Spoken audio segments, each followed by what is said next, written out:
Pastor é pego enviando mensagem de cunho sexual para fiel. Por que essas coisas acontecem? Hoje eu vou lhe mostrar que essas coisas geralmente são uma tragédia muito anunciada. Há uma cultura em certas igrejas que propiciam isso. E você deveria evitar essas igrejas. E não apenas isso. Eu quero lhe mostrar alguns princípios que indicam não apenas uma igreja doente que tem pastores flertando com a perversão sexual, mas mostrar que você também corre perigo frequentando igrejas assim, ou quando você tem atitudes semelhantes a dessas igrejas e desses pastores. Sim, eu quero lhe mostrar alguns passos que você pode estar dando, que são passos em direção ao precipício, à queda moral, à imoralidade sexual. Curta, comente alguma coisa. A gente fala isso, é só para você fazer isso e ajudar a impulsionar o vídeo. Ajude-nos. Curta, comente, se inscreva e bora para mais um vídeo.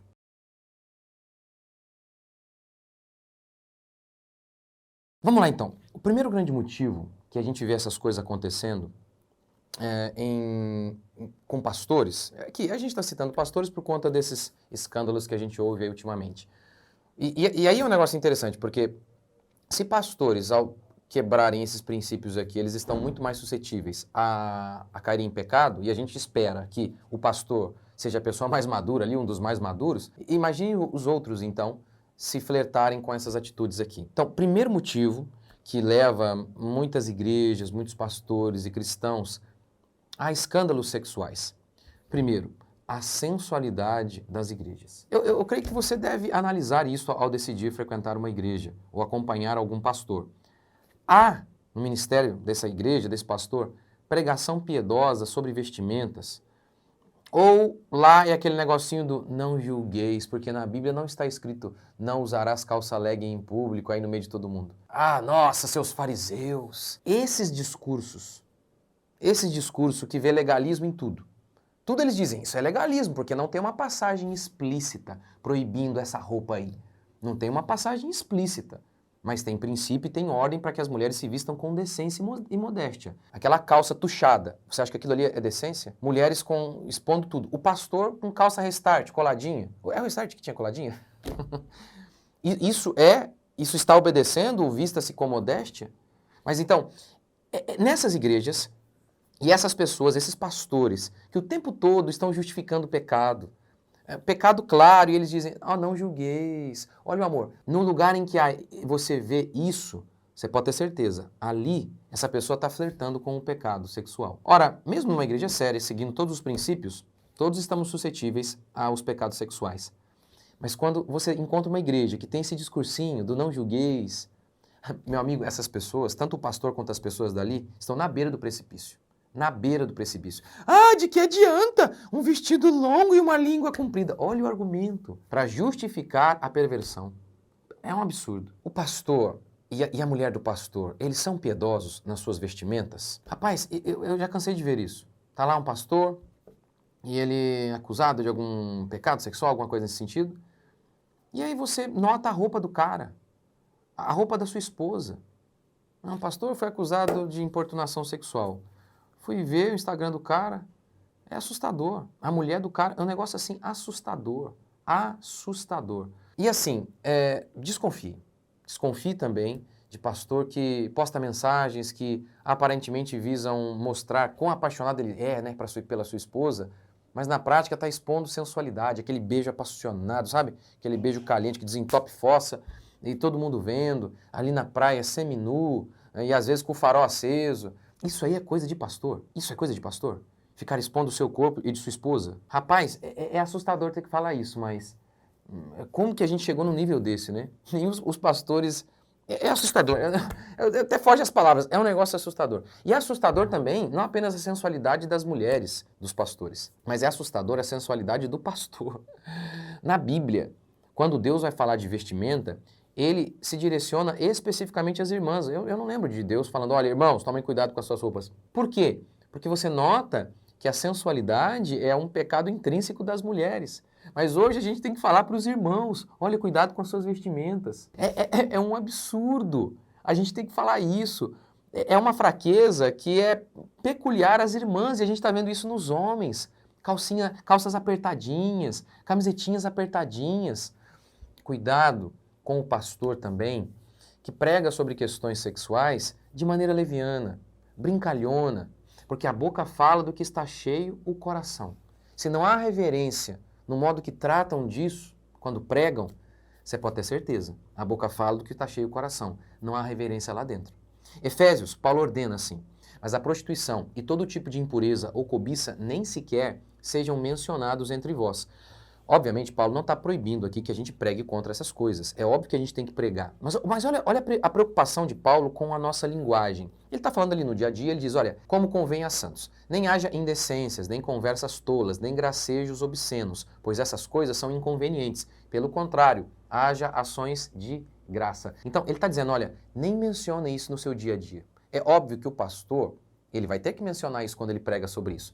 Mas você nota que o linguajar bíblico, ao falar da questão sexual, é sempre um linguajar sério.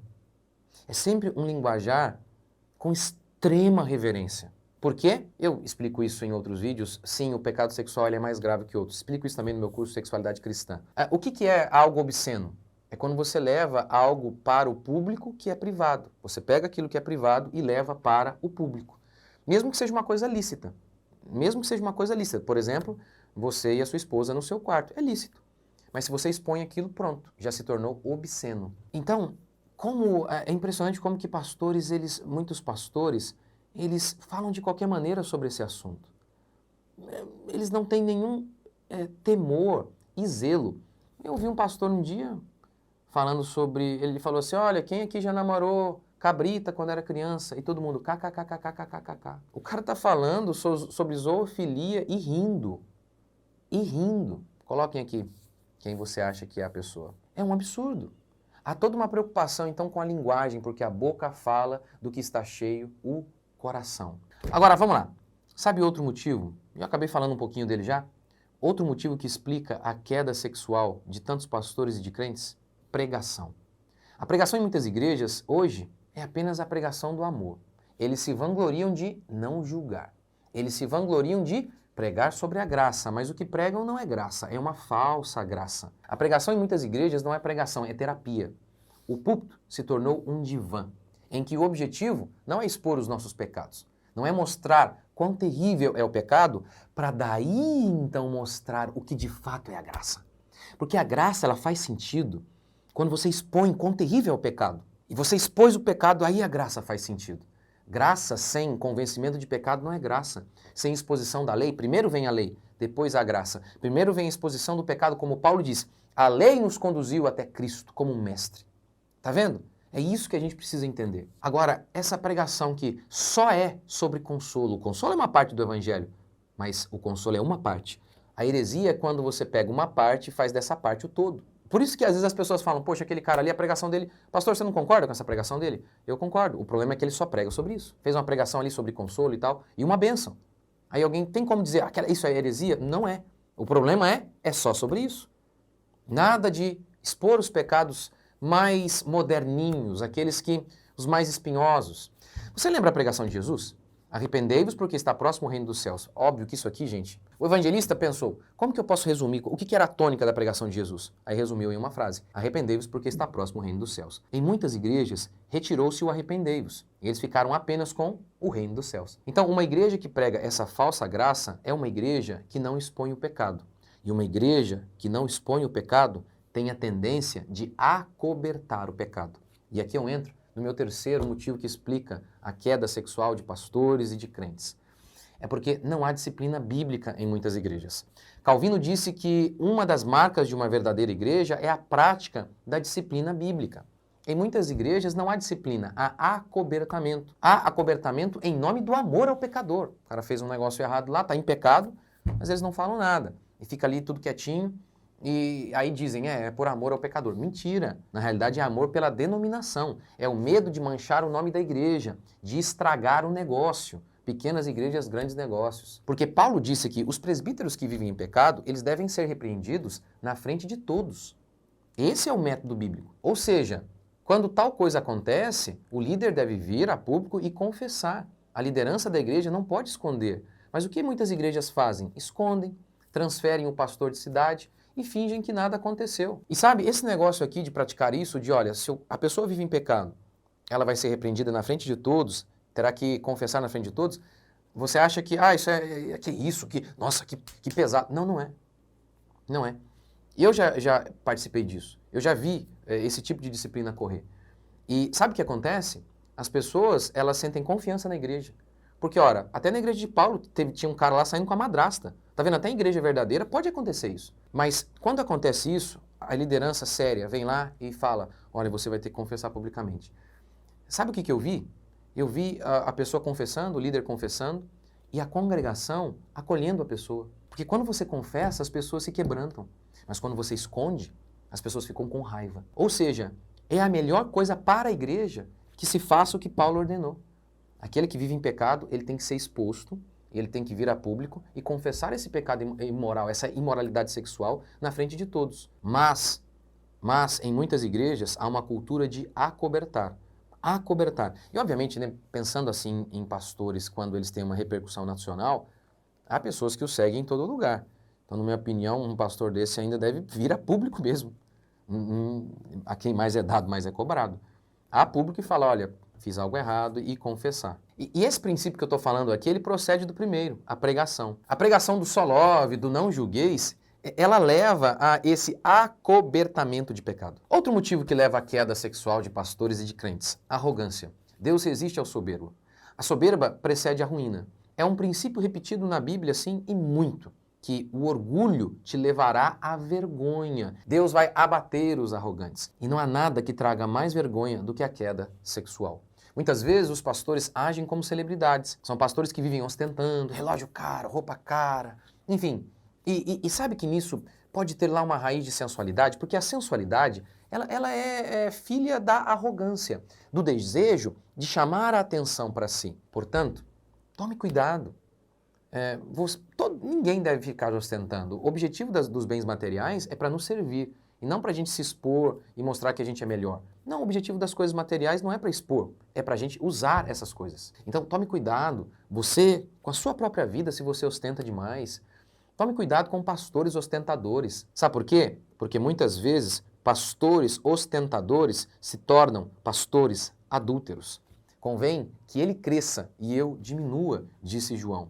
Cristãos, sejam discretos, sejam modestos. Por fim, sabe outro motivo que leva à queda sexual? Idolatria.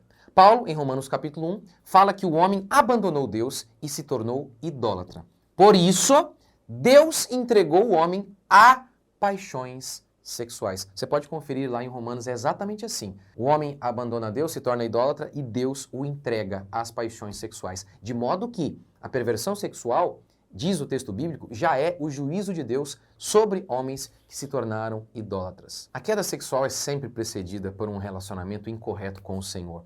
Quando começamos a cultivar ídolos no nosso coração, que pode ser não apenas ídolo de gesso, de madeira, não, mas dinheiro, fama, enfim, qualquer coisa. Isso ali está na beira do precipício. Na beira do precipício para a queda sexual. Veja como Oséias descreve a queda sexual como consequência da idolatria. O meu povo consulta o seu pedaço de madeira, e a sua vara lhe dá resposta, porque um espírito de prostituição os enganou. Eles, prostituindo-se, e lembrando que aqui o termo prostituição, ele não está falando que eles estavam saindo com prostituta. Ele está falando que eles estavam saindo com outros ídolos. Essa linguagem da prostituição é muito usada no Antigo Testamento, na Bíblia, para se referir à idolatria. Então leia aqui prostituição como esse sentido. Eles estavam saindo com outros deuses, essa é a ideia. E eles, prostituindo-se, abandonaram o seu Deus. Sacrificam sobre o cimo dos montes e queimam incenso sobre os outeiros, debaixo do carvalho, dos choupos e dos terebintos, porque é boa a sua sombra. Por isso, as vossas filhas se prostituem e as vossas noras adulteram. Tá vendo? Olha que coisa. Por isso, por que as mulheres estavam tendo comportamentos imorais, sexualmente falando? Porque o povo era idólatra. Como vocês se prostituem com outros ídolos, eu vou fazer com que vocês escolham o que vocês estão plantando. Suas filhas vão se prostituir também.